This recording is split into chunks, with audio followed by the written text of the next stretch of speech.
What's up, back with another one. So Joe Budden breaks down Usher suing Bryan Michael-Cox over failed restaurant project. Check this clip out. I don't think you will see him do same OG. Okay. Well, he still has other records he can do. They both got records. He'll call back and see what's going on. Somebody tell me about Usher and B. Cox. That's what I want to know about. All right, so that just seems odd. Yeah, it does. Usher is suing Bryan Michael-Cox for, let me pull it back up. I have it right here. He's suing him. He's suing him for $700,000. It's him and associates that Usher is suing. He gave him over $1 million loan for a restaurant, and it's saying $700,000 of that was misappropriated. So that's tricky. That's tricky. Yeah, this doesn't sound. Yeah, okay. Yeah, when you read it, you think it's something else, but the it's headline just, makes it sound crazy. But this is a bunch of people going in on something, and someone did some. Got in on y'all. You know, all right, let me get in. I put 1.7 up, and then y'all did some with the money. I'm sure BMC is probably not even involved in the restaurant like that. He's probably also an investor. But I mean, he could be. But if you're the one that recruited me into it, for sure. Now I got to be named in the suit. Yeah. I can see that. Don't sue me over $700,000. Not when I made you. I ain't with I ain't gonna say I made you. I ain't gonna say I made you.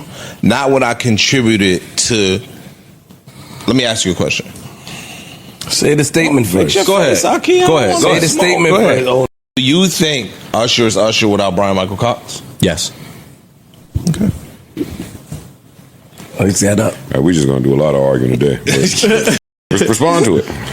I got more details about this too. What can I say? I can't say nothing to his opinion. I got more details when y'all ready. Okay, he's suing Bryan Michael-Cox along with Keith Thomas, Charles Hughes, and entertainment lawyer Alston III.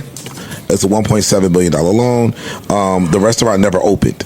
The group approached Usher with plans to open a restaurant lounge called Homage ATL. They have the location.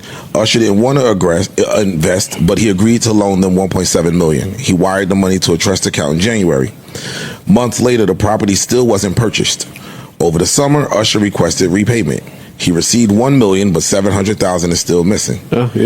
And then Honoror, which is the entertainment lawyer, allegedly admitted the money was used for other purposes. So Usher is now demanding $4.9 million in damages, which is $700,000 for each of the 7 claims. And it says here Usher could potentially go after Bryan Michael-Cox's royalties if this escalates. And it just goes into detail, you know, their musical connections. I'm challenging E. With what? Bryan Michael-Cox is Confessions Part 1, Confessions Part 2. You got it bad. It's 8701. He's all that. And okay. I'm not talking about all the records he's done. I'm just saying those records, 3 of those 4 records, helped to make Usher who he is. I don't think that's me doing your records helped to make you who you are. So all that sound cool. I get it, but yeah, you placed the records on me. Great. You got an opportunity also to be heard by other people who probably weren't checking for you in that way. You talking about Bryan Michael-Cox? We talking about Usher. We talking about a man who also had a career before that. He played a role in Usher's career, and so did Usher. But Usher would still be Usher without Bryan. Yes, that's what I'm saying. And Bryan Michael-Cox would be Bryan Michael-Cox without Usher. We don't know that to be true on the other end either.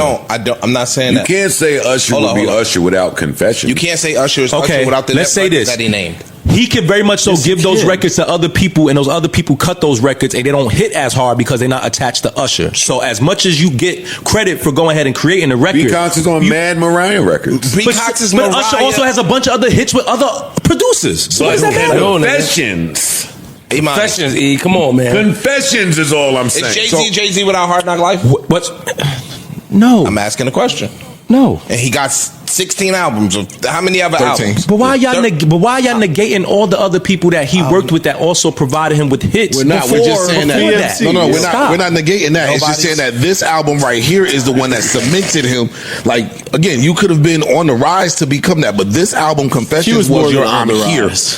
Yo, bro, it was different with Confessions. He was more than on the rise? He had hit records before being. I'm not you did have respectfully. You absolutely had hit records. Didn't. You did not have diamond records. You did not have that. It is another level that he hit when. Why do y'all always make it seem like the producer is the only person that gets the credit for creating that moment? I'm not doing that at all. He also had to deliver that was the a records. marriage. There was also other people a part of that album that made that album a diamond album. It wasn't just Bryan Michael-Cox. Correct. Let me just jump in real quick. This situation really shows how tricky investments can be, even for big celebrities. Usher putting money into a restaurant project seemed promising, but there are no guarantees when you invest, and unexpected complications can turn a project into a legal dispute. There's a marriage. I would much rather y'all say, would he be who he is without Jermaine Dupri? Now that I would go ahead and fight back against.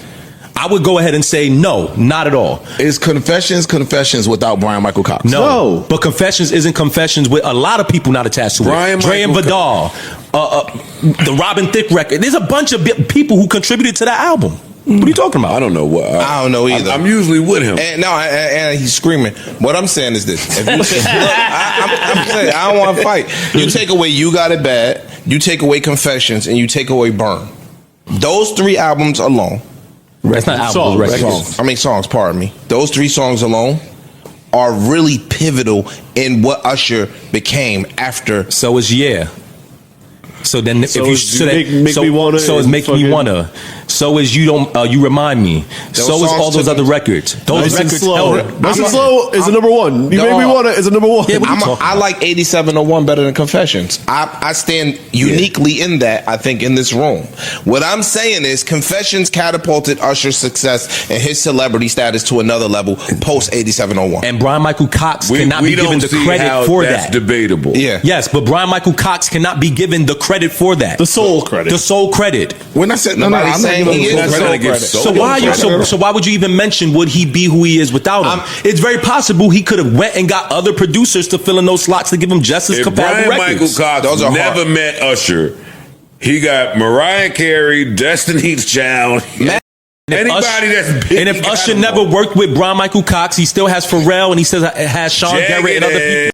What are you talking about? Joe. They're both amazing. They both help each other's careers out. We don't. Yeah, you guys are bringing up a Justin new point. Bieber. And if I give you $2 million and half of that disappears, I don't give what you did for my. I want my money back. You got paid. I'm not saying you ain't give me them songs for free. I'm not. You got paid. I'm not saying that he's not supposed to spread back. What I'm saying is, I made Burn. if you take away Burn, I made Go without to you. the go to. I made You Remind Me without ain't you. Burn.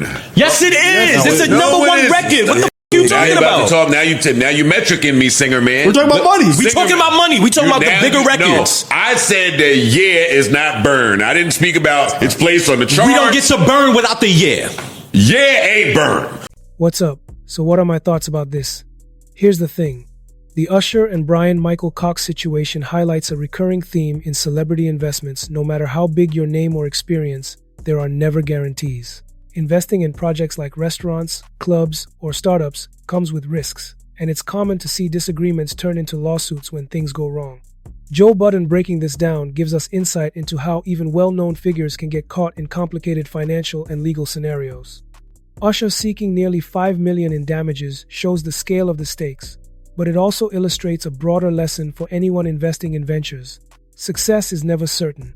Partnerships with friends, business associates, or other celebrities can seem solid on paper, but when challenges arise, conflicts can escalate quickly. This isn't about fault or blame, it's about understanding the realities of entrepreneurship and the entertainment industry. Money doesn't automatically grow because someone's famous, and experience, while helpful, doesn't eliminate risk. For viewers, it's a reminder that investing is strategic, cautious, and sometimes unpredictable. Okay, so drop a comment, smash that like button, and make sure you subscribe for more videos like this, and I'll see you in the next video.